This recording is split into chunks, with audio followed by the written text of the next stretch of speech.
నమస్తే welcome to 108 TV. IPL Dhanadhan league కోసం cricket అభిమానులు ఎంతో ఆసక్తిగా ఎదురు చూస్తున్నారు. ఇప్పటికే వేలం ప్రక్రియ ముగిసింది. సాధారణంగానే ఈ లీగ్ లో బ్యాట్స్మెన్ల ప్రభావం ఎక్కువగా ఉంటుంది. ఈ లీగ్ లో బౌలర్లు సైతం బౌండరీలు బాదుతుంటారు. మరి బ్యాటర్లు ఇంకెంత రెచ్చిపోతారో తెలిసిందే. కాగా ఐపీఎల్ లో ప్రభావం చూపించిన ఆటగాళ్లను క్యాప్ ఇచ్చి సత్కరిస్తారు.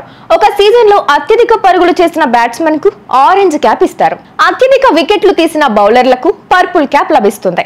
ఐపీఎల్ చరిత్రలో విరాట్ కోహ్లీ, క్రిస్ గేల్ మాత్రమే 2 సార్లు ఆరెంజ్ క్యాప్ గెలుచుకున్నారు. అయితే ఐపీఎల్ లో స్టార్స్ గా ఎదిగిన ముగ్గురు టీమిండియా ఆటగాళ్లు ఒక్కసారి కూడా ఆరెంజ్ క్యాప్ గెలుచుకోలేదట. ఐపీఎల్ లో కెప్టెన్ గా, ఓపెనర్ గా రోహిత్ శర్మ రికార్డులు కొల్లగొట్టాడు. ముంబై ఇండియన్స్ ను 5 సార్లు ఛాంపియన్ గా నిలబెట్టాడు. కానీ రోహిత్ ఐపీఎల్ చరిత్రలో ఒక్కసారి కూడా ఆరెంజ్ క్యాప్ గెలుచుకోలేదు. రోహిత్ శర్మ 257 ఐపీఎల్ మ్యాచ్లలోనూ 131.14 స్ట్రైక్ రేటుతో 6628 పరుగులు చేశాడు. ఇందులో 2 సెంచరీలు, 43 అర్ధ సెంచరీలు ఉన్నాయి. ఇక ఈ జాబితాలో ధోని కూడా ఉండటం విశేషం. MS Dhoni Chennai super Kings ను 5 సార్లు ఛాంపియన్ గా నిలబెట్టాడు. ధోని అత్యుత్తమ ఫినిషర్ గా ఎన్నో మ్యాచ్లను గెలిపించాడు.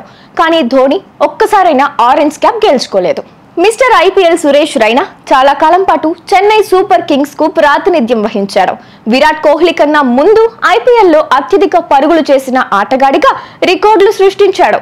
సురేష్ రైనా ప్లే ఆఫ్స్ లో అత్యధిక పరుగులు చేసిన ఆటగాడిగా నిలిచాడు. కానీ సురేష్ రైనా ఒక్క ఆరెంజ్ క్యాప్ కూడా గెలుచుకోలేదు.